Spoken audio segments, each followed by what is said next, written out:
Jason Baffrey, we are live, sir. Hey, everybody, and welcome to Coach Talk TV, where we believe that coaching and coaches are an essential part of human development. You'll learn how having a guide in your own personal life can change and help you improve your relationships and enhance your work experience. I'm Jason Baffrey. This is Rhonda Boyle. You are watching Coach Talk TV, where we have coaching conversations that matter. Yes, we do. And wow, what a fabulous week we have had with our Discover Coaching series. This is the end of week 1. Yeah, it's been a good week here in July, our summer edition of the Discover Coaching series, and we've been around the world, and it's been great. We got Scott Hunter to kick things off from Great Britain, and we've been and then we had Anas Al-Dahoud from Dubai. Yeah, and then Don Landry was here, and some great stuff from there. And then we were with Lorraine McCamley last night. If you missed that show because it was an evening show, of course you can go back and watch everything on Coach Talk TV. You can also find our YouTube channel. Just go to youtube.com/c/Coach Talk TV, and then you can subscribe, ring the little bell to be notified when our new live videos come up, especially in the next week, because this is just week 1. We have another week of the Discover Coaching series coming up next week with more great guests and coaches, and you won't want to miss it. Also, you don't want to miss our podcast if you're going to be taking a drive, or you just like something fun and interesting to listen to as you drive to and from work. You can find our audio podcast on all of your favorite podcast channels, including iTunes, Google Podcasts, Spotify, and many more. We are everywhere, Jason Baffrey, famous in our own minds. World domination. It's the name of the game. That is it. And say, hey, if you are in the room, we would love to have you come in and pop up on the screen with us. And in order for us to see you, you have to go to StreamYard.com/Facebook. So, Jason, what a great week we have had. And we've heard a lot of, personal stories, like with Dawn Landry talking about how she was able to use her coaching training and experience in helping her husband. Yeah. And now that's turned into a new care coach career. Yeah. Teaching others. Yeah. Lorraine McCamley last night discussing how her own life as an introvert led her to be able to work with and now train other introverts to be able to overcome certain obstacles that they might have in their workplace or their personal life, and now even working with the global community to help them integrate into the United States, because culturally introverts, especially in some of the Asian communities, they are taught to be quiet and introverted, and when you come to the U.S., we're not quite like that, especially if you know Rhonda. And so she hey, what are you saying here? Lorraine works with those people to be able to get them to feel more comfortable being here, and I think that's really cool. So yeah, a lot of personal stories, and I think that just goes to show that coaching is important, not just in your business life, but it can also affect your personal life. And assessments, personality assessments, strength assessments are extremely essential into how you function in your life, both in business and personal aspects. Yeah. Coaches are becoming more important, I think, and especially, in today's climate where people have come, we've had a disruption. And so when that happens, then, you have an opportunity to examine your life and what you want. And a lot of people are finding out, that they are being required to do business in a new way. And so there are challenges in maneuvering through that. Or B, their job is now non-essential and they're looking for something new. I think people, there's an old phrase, I think it was Winston Churchill once said that pardon the cussing, mama, but he said, if you're going through hell, keep going. And so I think that's what people are doing. And so having a coach go with you through those challenges can certainly help, Yeah. And I think we've discovered that there's a lot of other people that actually need some coaching in their life. Yes. Like everybody on the planet. Right. I would say so. Well, listen, we have Jamie Daragi here today. We're going to introduce you to him in a minute.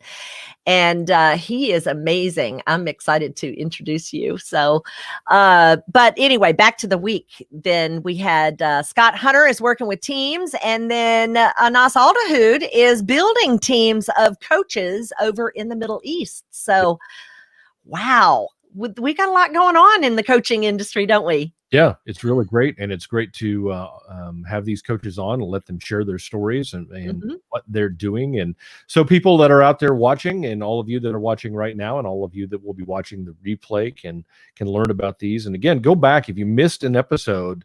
There's been a lot of great information this week. So try to go back and watch those shows that have been on the other days this week. Yeah. Plus, we have the location, the group is packed of quick takes, also short little clips of coaches. And so if you're a coach, we'd love to help you with that and get you seen. And so how about if we introduce everybody to the amazing Jamie Daragi? Let's do it. Yeah, let me tell you about Jamie Daragi is an LA-based executive coach and team facilitator.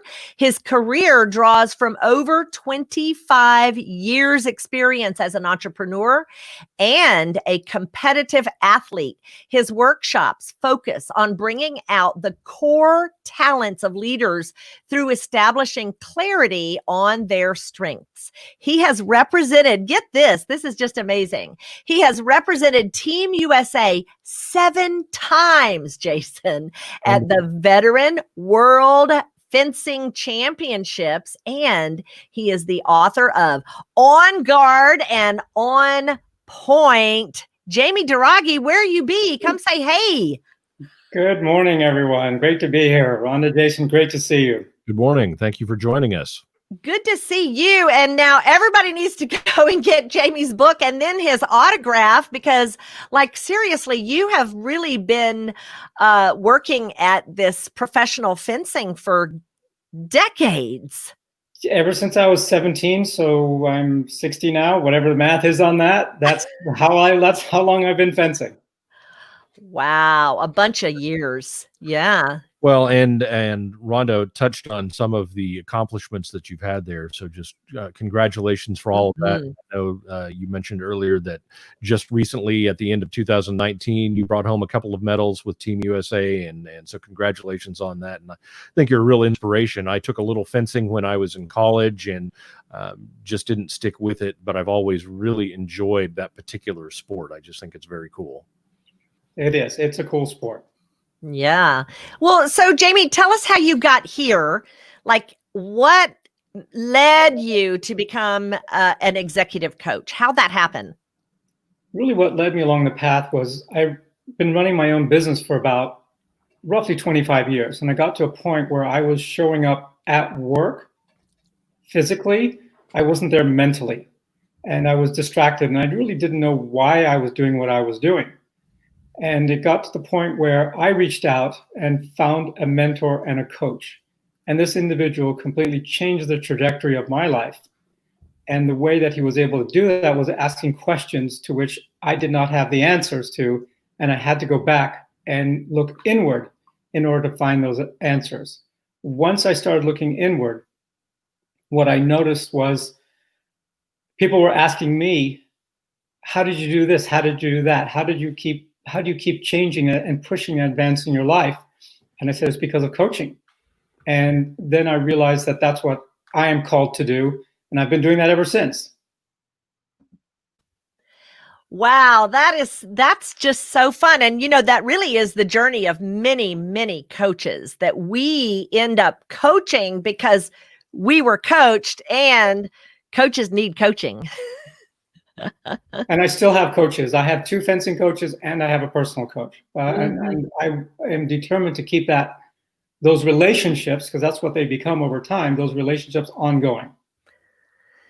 Yes. And I too have, access to a lot of coaches and hire one or two constantly formally because, it's an integrity issue too. Absolutely. Right. Yeah. Yeah. Jason. Jamie, who have been the most influential people that have been along on your journey with you? There have been many. Obviously, you'll start with parents. They're still around, and they gave me good life lessons to learn from through their own ups and downs. And then a gentleman by the name of Warren Rustand. Warren has been a leader for the Entrepreneurs Organization. He's the Dean of the Leadership Academy and was also the appointment secretary for President Gerald Ford in the 70s. And learning from him was exponential in terms of how I learned to do what I do. The other two key was my coach, Hazeburo Okawa. He is in his 80s now, and he really taught me about the inner and the mental game of fencing. I always approach fencing from a physical standpoint, that I'll just be fast and strong and move in and out quickly, and I didn't appreciate the mental aspect of it. And so those have been the main two, was Hazeburo Okawa, Warren Rustand, and my parents have really shown me, opened doors that I didn't realize that were open or could be opened. Yeah. Yeah. Wow. And, I was thinking as you were sharing that, we all, or not we all, many of us have been fortunate enough to have these amazing mentors in our lives. And that's, really what sets an amazing foundation or not for us, And so I think that coaching is so much more important today because a lot of people don't have the privilege of that experience. Exactly. Think about the broken homes that we have in our world. I mean, like 75% of children are growing up in homes that are not whole and complete. And so just your experience there is different from 75% of kids. Absolutely. I've been very, very fortunate in that regards. And I believe it's also incumbent on coaches to be able to find a way to give back and seek other avenues of coaching where you're not necessarily financially rewarded, you're rewarded here. And that's a very powerful reason to coach. Yeah, it's a good question. I think that we need to be pondering in our culture right now is how do we fill in that gap? How do we, get, and the good news I think is that millennials are looking for that. At least that's what the surveys say. Absolutely, because there's an absolute need right now. And Right. It's not necessarily a need to have the answers, it's the need to ask the right kinds of questions. And when I've learned that when I ask the right kind of question and then I'm listening to connect, that person will over time uncover the answers themselves. I'm a guide. I'm more of a guide and less of here's what you have to do. It's more important to be able to guide. And that's what I learned through fencing. Every coach that was giving me a lesson was guiding me to that next level of success on the strip. So talk a little bit more about how it seems like a strange correlation, but the fencing has really influenced your approach to coaching, but tell us about how that helps you work with your clients. Sure. What I found about fencing is that it requires discipline and it requires commitment and it requires integrity. And when you're able to pull those together, when I'm able to pull those together, and I see the commitment that I'm making to myself, I realize that it's exactly the same commitment that I want to make to those that I coach. When I saw the commitment from Warren to my growth, or the commitment from Hazeburo to my growth, and each of them were committed to my success, then that's exactly the same kind of feeling that I want to generate when I am coaching executives and leaders towards their success.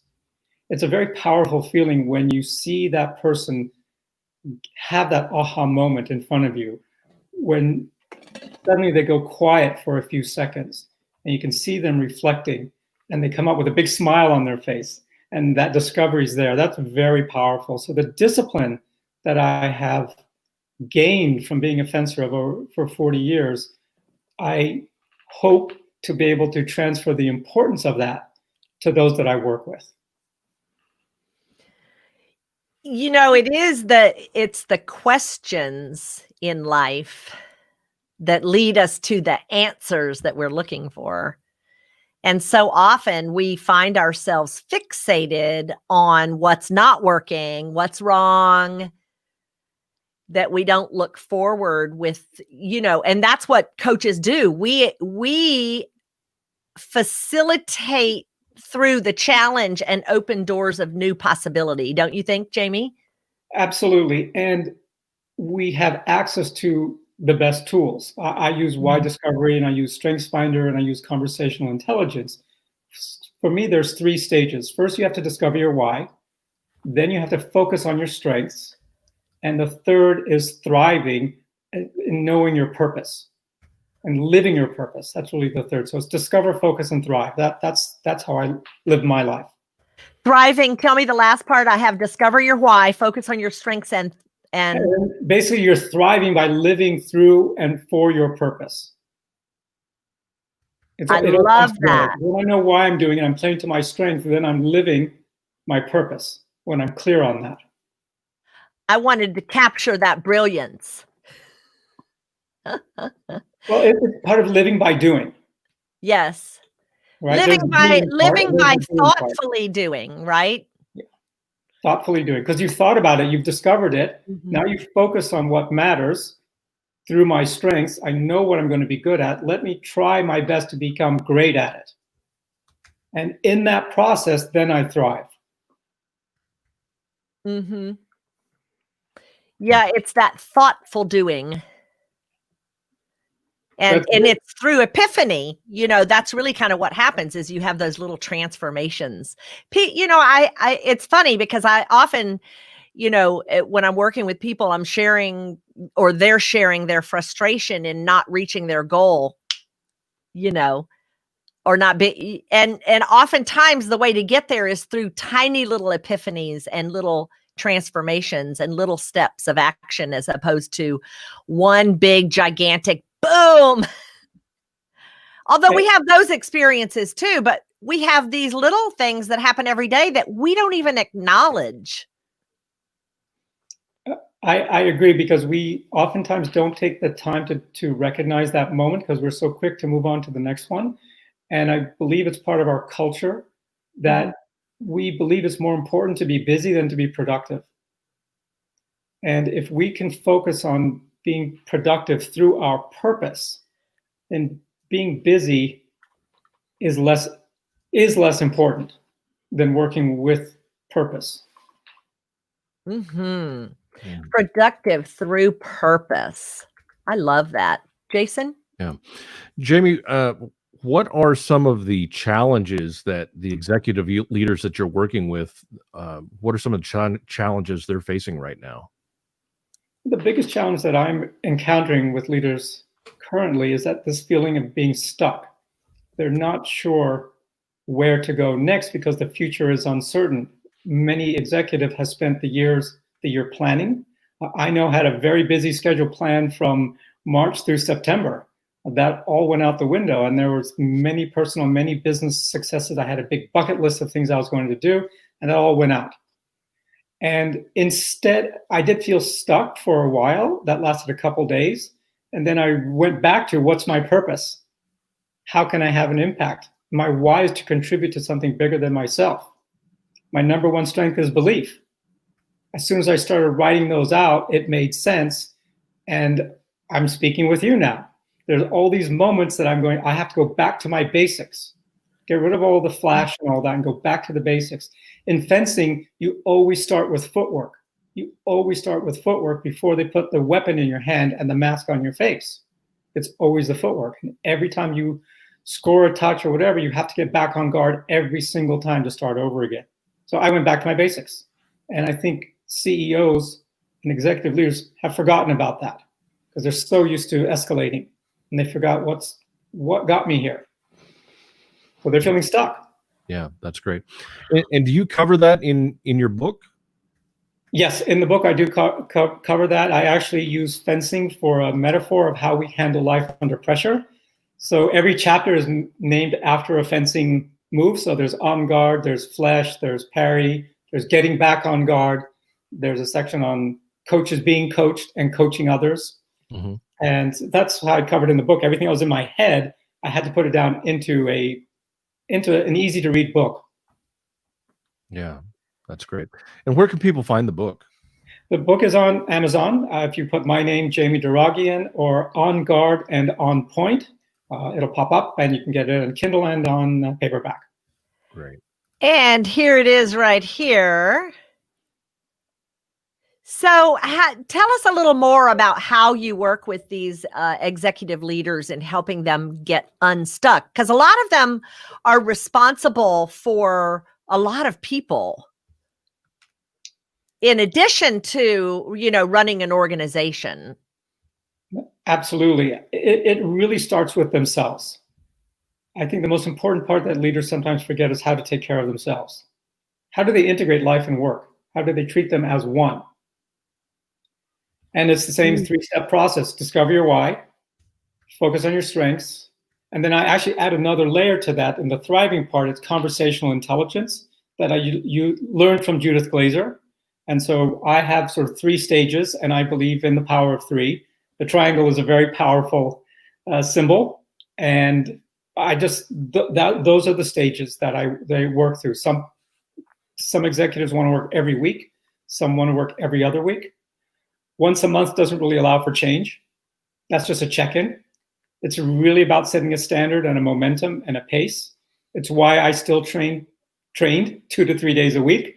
Now it's kind of on hold, which is actually okay, because I'm giving my body a chance to rest, which is what we sometimes need to do with our minds as well. So as my body is resting, so is my mind. I know I will go back to fencing. I'm just taking a break from right now, and staying active and learning and growing in other areas. So I'm no longer stuck.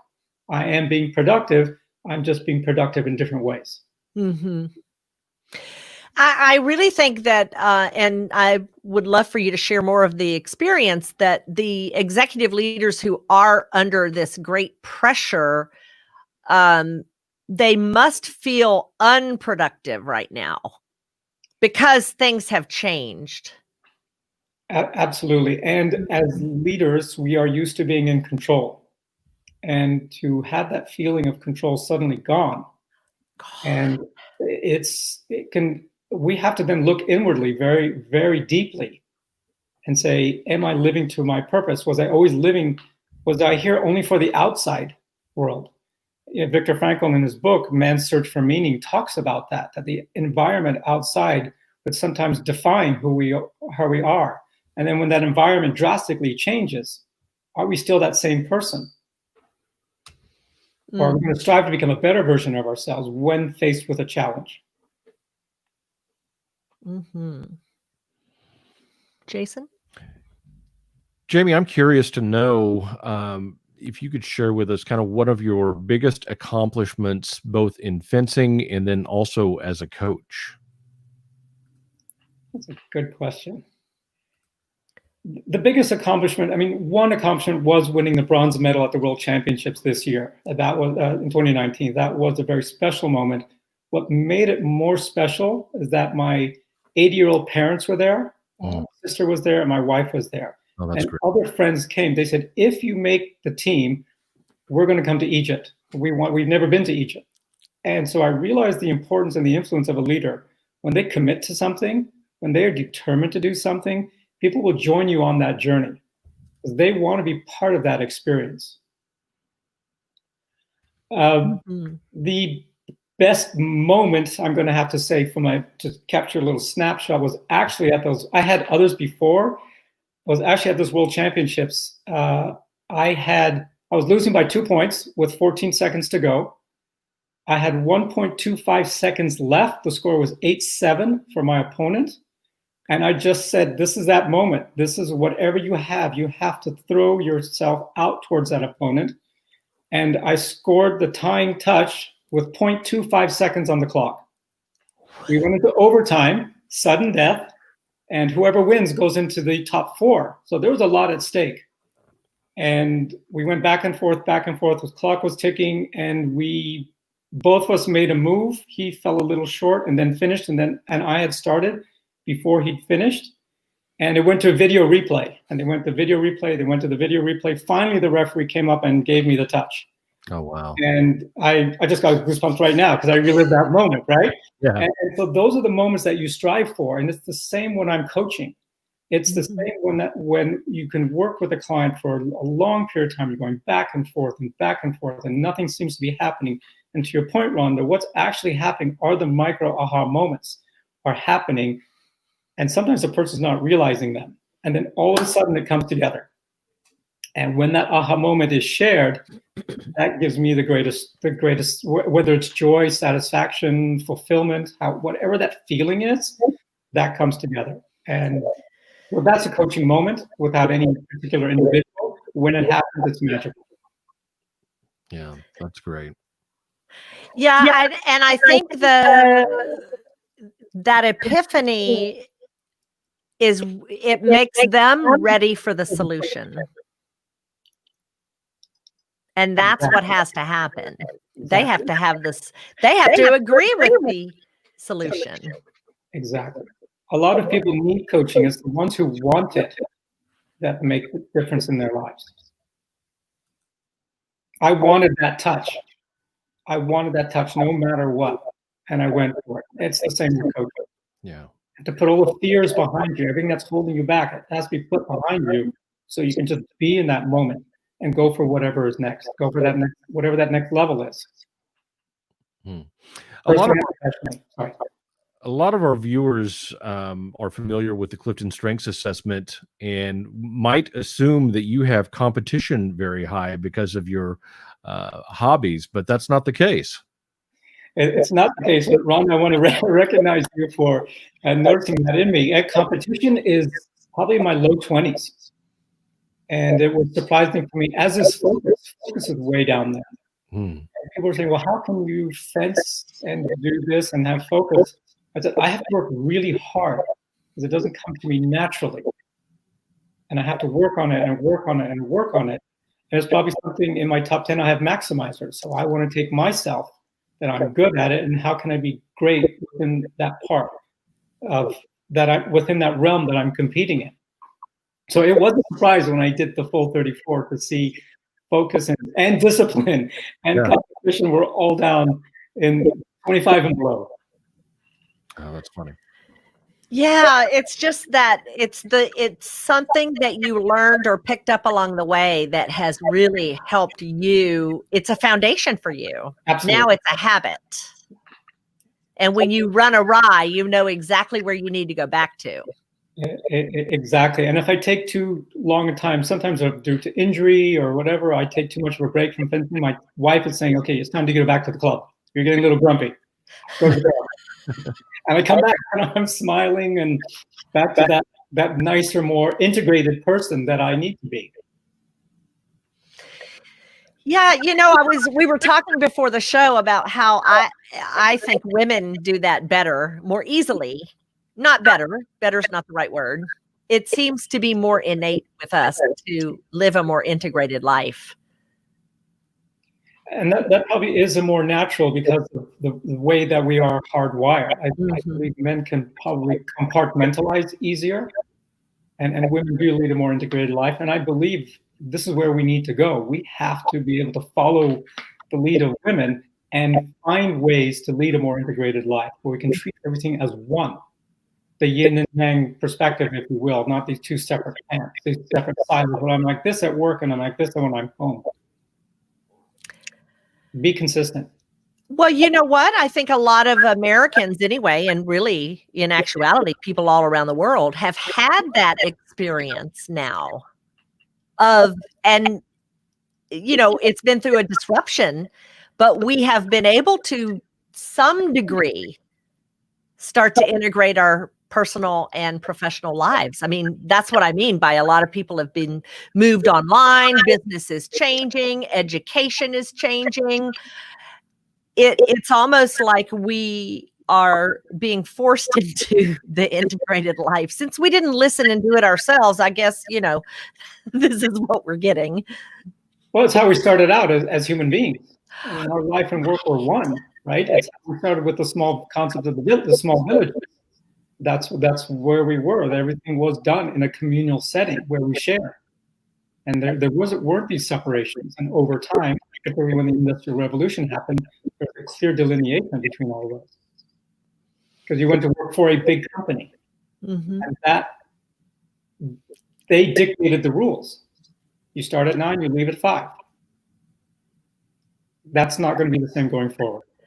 We need to be ready for that. Well, and I think that's, one of the really good things that has come out of all of this, and I think it's kind of funny that I'm the one looking at the positive side of things, but through all of this, the last several months and everything that has gone on, I believe that a lot of people have kind of either found their purpose or realized that they need to find their purpose. They've realized that their family is much more important than what they might have previously thought. They've realized that having time together is much more important than what they might have previously thought. I just really think that there's a lot of good that is going to come out of this, despite all of the fear and everything that's gone on over the past several months, but just a lot of good things I think that people personally can realize coming through this. Yeah, absolutely. And I believe that being closer together may have over time started with a little bit of aggravation, and now it's morphing into appreciation. Yeah. And the more we can go into appreciating our differences, what used to aggravate us, that volume gets turned way down, and appreciation, the volume gets turned way up. And I think that's part of transition. And we're going through that stage right now. It's a little awkward. It's in those teenage years. It's that uncomfortable with oneself because we're learning and growing again, and we're doing it on a much faster pace now. Mm-hmm. We have to. Yeah.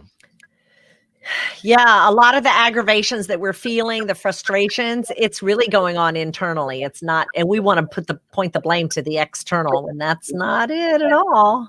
It's in here.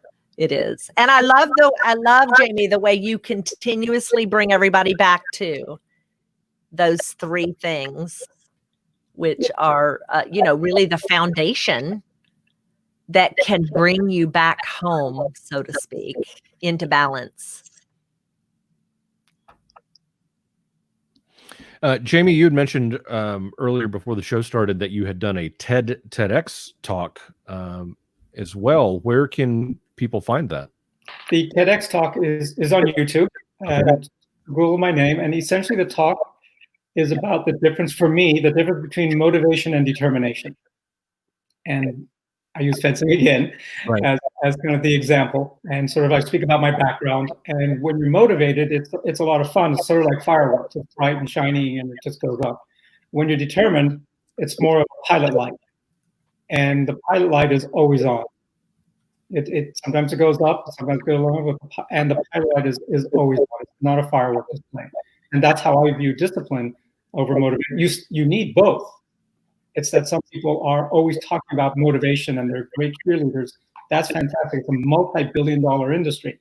Mm-hmm. Really not a lot of money to be made from the determination industry, because that's personal. That's from in here. But that's where the work needs to be done. That's where the hardest work is. Absolutely. It is. It's where most of us are avoiding. Yeah. It's what we steer away from. We'd rather go for the flashy because it's, oh, wow, the brain is entertained. It's the soul that has to do the work, and that's heavy lifting. Mm-hmm. Yeah. Wow. So everybody needs to go and go on YouTube and find Jamie's TEDx talk. Watch that and make sure you get the correct spelling of his name here. If you're listening to the audio podcast, that is Douraghy, and Jamie, Jamie. And you can find his TEDx talk on YouTube. And Jamie, how else can people connect with you? I can reach out at Jamie at Life Work Integration. Also, I'm on Twitter at Douraghy, Facebook, LinkedIn. I'm there. Not hard to find. Not hard to find you, huh? Good deal. Well, we sure are glad that you are working with these leaders and, C-suite executives, helping them get unstuck because we need them for all sorts of reasons. Thank you. Yeah, you bet. Well, thanks for joining us, Jamie, and we'll see you in the green room in just a few. Thank you very much, everyone. You bet.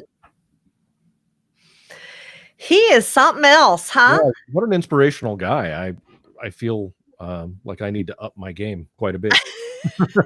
Well, we for sure need to go get his autograph, and you guys need to go get his book because it is very inspiring. And, I just love what he brings to the table. Jamie and I have worked together for a few years now, and he just impresses me every time. Yeah, absolutely. So you can find his TEDx talk on YouTube. Go check out his website, and you can get the book On Guard and On Point at Amazon.com. So lots of great ways and great information that you can find from Jamie. There you go. And we will be back. Today's day 5 of the Discover Coaching series. We'll be back next week with another 5 shows, and all on coaching and having coaching conversations that matter. Yeah, and we're going to jump into, we've got a couple of different family coaches and people that work with kids coming up next week too. I'm excited about that. Me too. You can find all of our shows and, replays over at www.coachtalk.tv. That takes you right to the Facebook page. Yeah, and don't forget to check out our YouTube channel. You can find that youtube.com/C/CoachTalkTV. Go and hit the subscribe button and ring the little bell so you can get notified for all of our new shows that'll come out next week. If you're looking for the audio podcast, you can find that at all of your favorite podcasting outlets, including iTunes, Google Podcasts, Spotify, and a whole lot more. And for Rhonda Boyle, I'm Jason Daffrey. We hope you guys have a great weekend. Stay safe out there, and we'll see you on Monday. Thanks, everybody. See you then.